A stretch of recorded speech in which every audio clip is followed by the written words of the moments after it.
तो हम cell the unit of lecture 3 देख रहे हैं, जिसमें आज हम प्रोकैरियोटिक सेल की सेल वॉल के बारे में डिस्कस करेंगे। ठीक है, तो शुरू करते हैं। सबसे पहला हम पढ़ते हैं सेल वॉल के बारे में शुरू करते हैं। ठीक है, जो प्रोकैरियोटिक की सेल वॉल होती है वो जिसे हम बैक्टीरिया भी बोलते हैं। ठीक है, तो प्रोकैरियोटिक की सेल वॉल होती है जिसे हम बैक्टीरिया भी बोलते हैं। तो सबसे पहले देख लेते हैं किससे मिलकर बनी होती है। जो प्रोकैरियोटिक की सेल वॉल होती है वो हमारे पेप्टिडोग्लाइकन से मिलकर बनी होती है। पेप्टिडोग्लाइकन किससे मिलकर बनी होती है? पेप्टिडोग्लाइकन से मिलकर बनी होती है। ये जो पेप्टिडोग्लाइकन होता है क्या होता है? पेप्टिडोग्लाइकन बेसिकली हमारा एक कार्बोहाइड्रेट होता है। क्या होता है? कार्बोहाइड्रेट होता है। कार्बोहाइड्रेट यानी हम इसको बोल सकते हैं शुगर। ठीक है, यस। तो क्या हमने पढ़ा जो बैक्टीरिया होता है उसकी जो सेल वॉल होती है, वो पेप्टिडोग्लाइकन से मिलकर बनी होती है। ठीक है, अब इसके रोल की बात करते हैं, मतलब ये सेल वॉल क्या करती है, इसके रोल की बात करते हैं। तो ये सबसे पहले देखो, मान लेते हैं ये हमारा एक प्रोकैरियोटिक सेल है या फिर एक बैक्टीरिया। ठीक है, तो ये हमारी सेल वॉल हो गई। ठीक है, यस। ये हमारी सबसे हमारी होती है सेल मेम्ब्रेन। ठीक है, तो ये हमारी हो गई सेल मेम्ब्रेन। अब उसके बाहर मान लेते हैं ये हमारी है सेल वॉल। ये क्या है? Cell wall. ठीक है, तो ये है हमारी सेल वॉल। तो सेल वॉल क्या करती है? जो सेल वॉल होती है इसको सपोर्ट देती है। सपोर्ट किस प्रकार देगी? सपोर्ट इस प्रकार देगी कि कोई बाहर से चीज़ अंदर ना आ सके, या फिर कोई बाहर से कोई चीज़ आ रही है तो उसको रोक ले। तो सबसे पहले चीज़ करती है सपोर्ट देती है, सपोर्ट टू सेल को सबसे पहले सपोर्ट देती है। इसके अलावा क्या करती है? इसके अलावा इसको शेप देती है। शेप मतलब देखो, अगर एक गोल हो गई सेल वॉल हमारी गोल हो गई तो सेल हमारी गोल हो जाएगी। अगर अलग प्रकार की हो गई तो उस जिस प्रकार की सेल वॉल हो जाएगी उसी प्रकार का शेप हो जाएगा सेल वॉल। सबसे पहली चीज़ क्या होती है? सपोर्ट देती है सेल को। दूसरी क्या हो गई? एक शेप देती है। तीसरी हमारी क्या होती है? Prevent from osmotic bursting. अब देखो, ऑस्मोटिक बर्स्टिंग का मतलब है, देखो हमको पता साइटोप्लाज्म में क्या होता है? लिक्विड होता है। तो लिक्विड होता है मतलब वाटर होता है। अब जब अगर लिक्विड का एक प्रेशर हो, जो एक प्रेशर ये क्या करेगा? सेल मेम्ब्रेन में प्रेशर लगाएगा। ठीक है, तो सेल मेम्ब्रेन प्रेशर लगाए तो ये प्रेशर कहाँ जाएगा? सेल वॉल में जाएगा। तो इसको क्या करती है? बर्स्टिंग मतलब फटने से बचाती है। तो ये रोल हो गए। ठीक है, तो सेल वॉल के रोल हो गए। सेल वॉल के 3 रोल हमको याद रखना जो हमारे एनसीईआरटी में दिया। सबसे पहला सपोर्ट करती है सेल को, दूसरा शेप देती है, और तीसरा क्या होगा? ऑस्मोटिक बर्स्टिंग से बचाती है। ठीक है, तो क्या क्या चीज़ें हो गई? सपोर्ट करती है, ठीक है, शेप देती है, ठीक है, इसके अलावा ऑस्मोटिक बर्स्टिंग से बचाती है। इतनी सारी चीज़ें हो गई। अब थोड़ा जर्नल चीज़ें बात कर लेते हैं हमारे। ठीक है, यस। तो जो प्लांट की सेल वॉल होती है, प्लांट की सेल वॉल हमारी बनी होती है सेलुलोज से। ठीक है, यस। प्लांट की सेल वॉल किससे मिलकर बनी होती है? सेलुलोज से।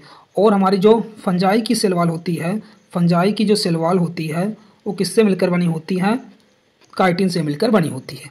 ठीक है, ये चीज़ भी हो गई हमारी। अब जो एक इम्पॉर्टेंट चीज़ आती है, हमारा जो हमने पढ़ा था कि बैक्टीरिया की जो सेल वॉल होती है, बैक्टीरिया सेल वॉल क्या होती है? पेप्टिडोग्लाइकन से मिलकर बनी होती है। ठीक है, जो पेप्टिडोग्लाइकन 2 चीज़ों से मिलकर बनता है हमारा, 2 चीज़ों से मिलकर बनता है। एक होता है हमारा नाग और दूसरा होता है नाम। नाग का मतलब होता है एन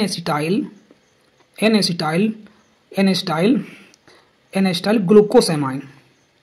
ठीक है, ग्लूकोसेमाइन। और नाम का मतलब होता है एन म्यूरामिक एसिड। एक इंपॉर्टेंट है, ये आया था हमारे 2019 में, क्वेश्चन पूछा गया था कि जो पेप्टिडोग्लाइकन होता है वो किससे मिलकर बना होता है। तो पेप्टिडोग्लाइकन पॉलीमर का मतलब है ये नाग और नाम एक दूसरे से जुड़ते जाते हैं, एक चेन बना लेते हैं, उस चेन को हम पेप्टिडोग्लाइकन बोलते हैं। ठीक है, तो ये किसका? पेप्टिडोग्लाइकन हमारा पॉलीमर होता है नाग और नाम का। ठीक है, और इन नाग और नाम के बीच में जो बॉन्ड बनता है, या कह सकते हैं इन दोनों किस प्रकार की बॉन्डिंग होती है, इसमें β14 लिंकेज होता है। ये बस याद कर लीजिए, एक्स्ट्रा एनसीईआरटी में तो नहीं है β14, बट इतना कर लीजिएगा कि जो पेप्टिडोग्लाइकन होता है नाग और नाम से मिलकर बनता है। ठीक है, और ये नाग और नाम क्या होते हैं? एक प्रकार के एक शुगर है। ठीक है, तो यहाँ भी एनसीईआरटी में एक और पॉइंट लिखा गया है कि जो हमारी बैक्टीरिया की सेल वॉल होती है, वो हमारी कैसी होती है? नॉन सेलुलोजिक होती है। मतलब कह सकते हैं नॉन सेलुलोजिक। तो पेप्टिडोग्लाइकन देखो सेलुलोज से मिलकर तो बना नहीं, तो इसमें लिखा गया bacteria cell wall is non cellulosic carbohydrates. ठीक है, तो बैक्टीरिया की जो सेल वॉल होती है वो नॉन सेलुलोजिक कार्बोहाइड्रेट, मतलब कार्बोहाइड्रेट तो है बट इसमें सेलुलोज नहीं पाया जाता। तो दूसरा क्वेश्चन अगर पूछ सकता है कि सेलुलोजिक कार्बोहाइड्रेट किसकी सेल वॉल में पाया जाता, तो किसकी सेल वॉल में पाया जाता? सेलुलोजिक कार्बोहाइड्रेट हमारे पाया जाता है प्लांट की सेल में। ठीक है, अगर ठीक है, यस। तो इतनी सारी चीज़ें हो गई। तो अभी हमने क्या क्या पढ़ा, सबसे पहले हमने पढ़ा सेल वॉल। तो बैक्टीरिया की सेल वॉल हमारे किससे मिलकर बनी होती है, बैक्टीरिया की सेल वॉल हमारी पेप्टिडोग्लाइकन से मिलकर बनी होती है, ठीक है। फिर इसके अलावा एक पेप्टिडोग्लाइकन क्या होता है, ये हमारा कार्बोहाइड्रेट होता है, ठीक है। फिर हमने पढ़ा जो सेल वॉल का रोल क्या होता है, सेल वॉल का हमारा रोल होता है ये हमको सपोर्ट देता है, शेप देता और ऑस्मोटिक बर्स्टिंग से बचाता है। इसके अलावा हमने देखा प्लांट की सेल वॉल किससे मिलकर बनी होती, प्लांट की सेल वॉल सेलुलोज से मिलकर बनी होती। फिर हमने पढ़ा फंजाई की सेल वॉल किससे मिलकर बनी होती, काइटिन से मिलकर बनी होती। फिर हमने पढ़ा बैक्टीरिया की जो सेल वॉल होती है पेप्टिडोग्लाइकन से मिलकर बनी होती है। जो ये पेप्टिडोग्लाइकन होता है वो पॉलीमर होता है नाग और नाम का। ये जो नाग और नाम होते हैं एन-एसिटाइल ग्लूकोसेमाइन होता है और जो नाम होता है एन-एसिटाइल म्यूरामिक एसिड, और इनके बीच का जो बॉन्ड होता है वो होता है β14 लिंकेज पाई जाती है। इस प्रकार बोल सकते हैं जो बैक्टीरिया की सेल वॉल होती है वो नॉन सेलोजिक होती है क्योंकि इसमें सेलोज नहीं पाई जाती है। इतनी सारी चीजें हो गई। अब हम पढ़ रहे हैं सेल मेम्ब्रेन के बारे में, ठीक है। तो सेल मेम्ब्रेन के बारे में बात करते हैं। सबसे पहला पॉइंट जो अपन को याद रखना है, जो सेल मेम्ब्रेन होता है, ठीक है, जो सेल मेम्ब्रेन होता है वो स्ट्रक्चरली ठीक है, स्ट्रक्चरली सिमिलर होता है, स्ट्रक्चरली सिमिलर होता है बोथ यूकैरियोटिक एंड प्रोकैरियोटिक, ठीक है। यस, तो मतलब कह सकते हैं जो प्रोकैरियोटिक है यूकैरियोटिक है दोनों के सेल मेम्ब्रेन एक समान होती है, ठीक है। यस, और क्या होता है जो देखो अब सेल मेम्ब्रेन हमारी किससे मिलकर बनी होती है, तो सेल मेम्ब्रेन होती है हमारे लिपिड एंड प्रोटीन से मिलकर बनी होती है, ठीक है। यस, लिपिड एंड प्रोटीन से मिलकर बनी होती है। तीसरी चीज इसमें जो याद रखनी है अपन को, ये क्या करती है, इंटैक्ट करती है आउटर इन्वायरमेंट से, ठीक है, इंटैक्ट करती है आउटर एनवायरनमेंट से। और एक ऐसी होती है ये हमारी होती है सेलेक्टिवली परमेबल होती है।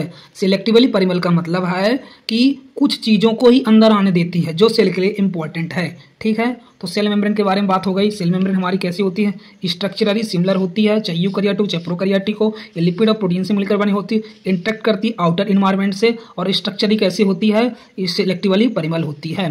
ये हमारी हो गई सेल मेम्ब्रेन के बारे में।